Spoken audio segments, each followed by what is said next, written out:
Realistically, the support of the veteran community does actually save lives, which is a real thing, a real statement.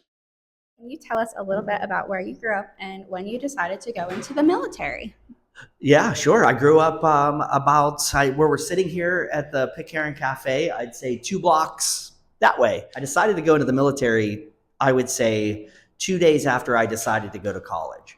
And I realized that I was not going to be good at college. And I was just too, I think I just wasn't ready. I wasn't ready for the life on my own with all of the fun aspects of what was available to me. So after a semester at college, I come from a military family, and my uncle, grandparents, multiple uncles, multiple grandparents, cousins.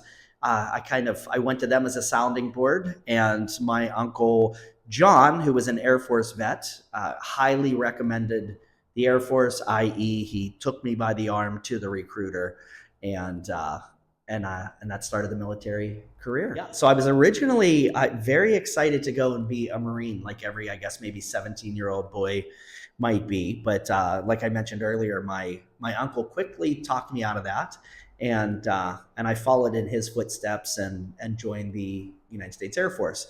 My family, however, mostly Navy vets. So I actually all Navy vets except for him. So I got a little bit of guff and when I signed up for the Air Force. But long story very short, it's just been an amazing experience, and wouldn't trade the military experience for the world. Yeah, I served everywhere. It was a lot of short times in a lot of different places. So I was stationed first, obviously basic training. We were all in Texas.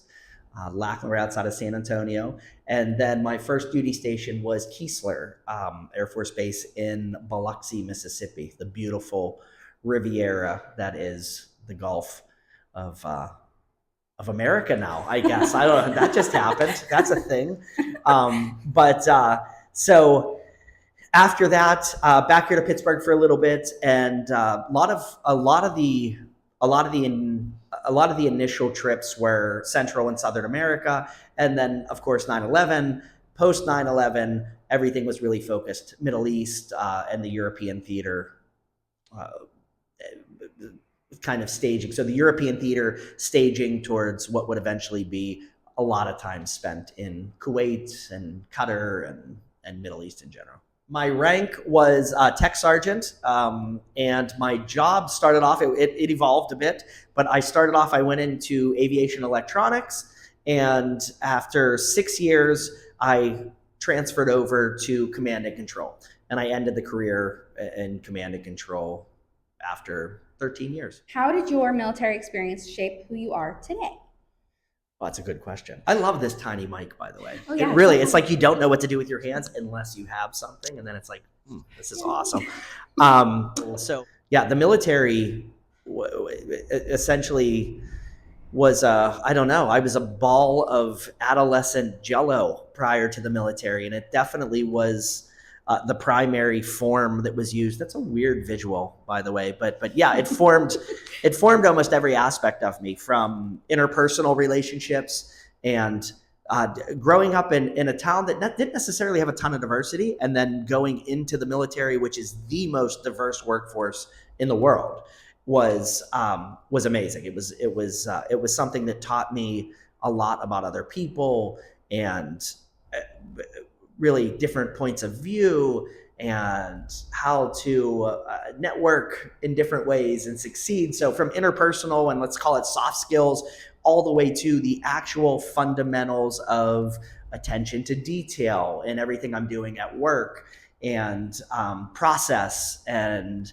checklists, and how to go through a procedure and actually do labor in ways. So everything from the physical aspects of life to the interpersonal aspects of life were I would say molded by those first 13 years post high school, for sure. Tell us about a special or memorable moment you had during your service. Yeah, God, there's a ton of them. Off the top of my head, I would say the most memorable for me, right? There's 1,000 of them. But my first, I think we were 18, or I was 18 years old. And I got the chance to go to Europe for the first time. And although nowadays it seems like there's a lot of everybody goes to Europe for something, I don't know, maybe in 1996 it wasn't that commonplace. And I got to go to Europe with my newly minted best friends, Matt and Sam and Brian and that team, and experience something that was just mind blowing. It was not.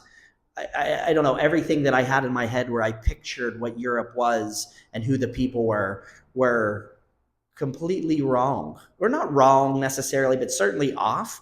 And that shaped, the way I think about all new experiences. So I think about that one today, that first, it's like a kid at Christmas almost, that first trip to Europe with the military and working with the German team out of Frankfurt and exploring kind of a bit of Western Europe, and it was amazing. Really stands out. Most challenging aspect of your military career?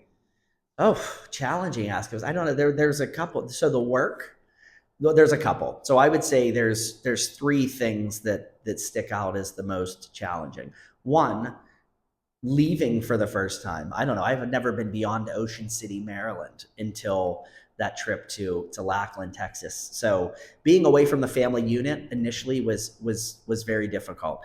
The actual work and discipline that it takes to succeed and excel in the military was another challenge. I don't know. I might have a touch of the ADHD or something, and it really helped me hone the skills needed to succeed, not just in the military, but in life in general. And I would say the third, and probably the one that sticks out the most, is I missed a ton of cool stuff here.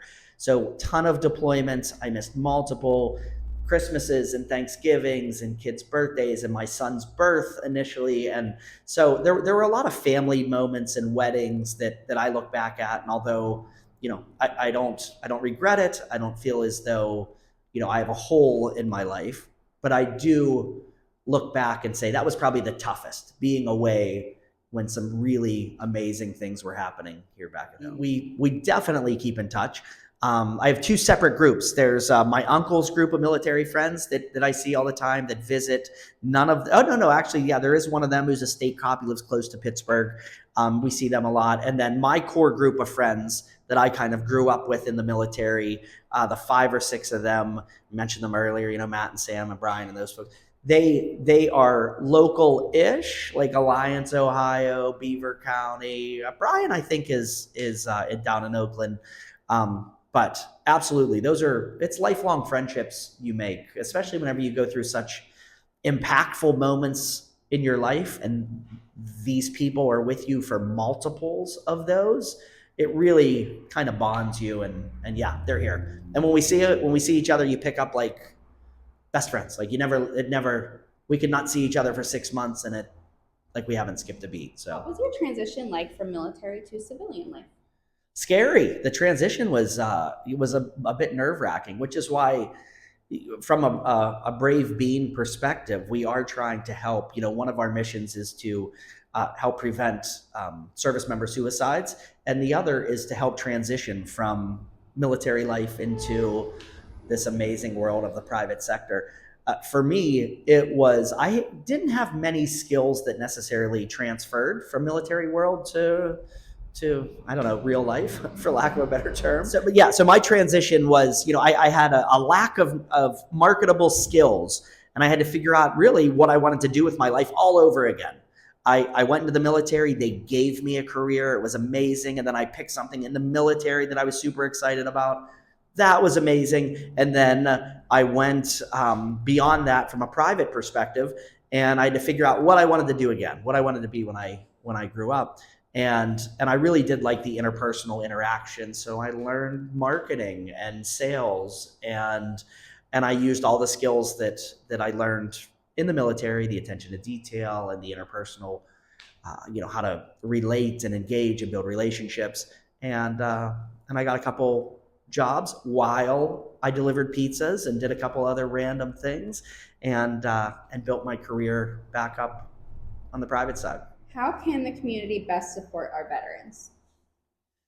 That's a great question. I mean, there's a lot of ways to do it. There's I don't want to call it monetary support, but that's always important. There are some great local organizations that you can volunteer with or donate to, such as the Wounded Warrior Project. I think with a little bit of elbow grease, if you do want to support vets, you can use the Google machine and go on there, and it will give you a list of veteran-owned small businesses in the area. And there's a lot. You'll be shocked to see some you might not even know are veteran-owned or women-owned businesses. And I encourage you to use that list kind of as your community guide and patronize those businesses, because what they're doing is, most of them are giving back, like we do here at Brave Bean. It's an important part of what we're trying to do, and you'll see that's a very common theme with other veteran-owned small businesses. There are shocking stats out there as far as the support that veterans need. I think there's 22 veteran suicides a day, which is insane. I mean, it's an out of this world number that doesn't even seem real to me when I say it, even though I've read it now a ton of times. So that support, that engagement, coming together as a community is, I mean, it's life changing. There's all these platitudes and terms like it's a game changer and this is low hanging fruit and all these business type of analogies. But realistically, the support of the veteran community does actually save lives, which is a real thing, a real statement. So the community support and the folks who haven't served and the ones who have served that are giving back are heroes for us, and we can't thank them enough.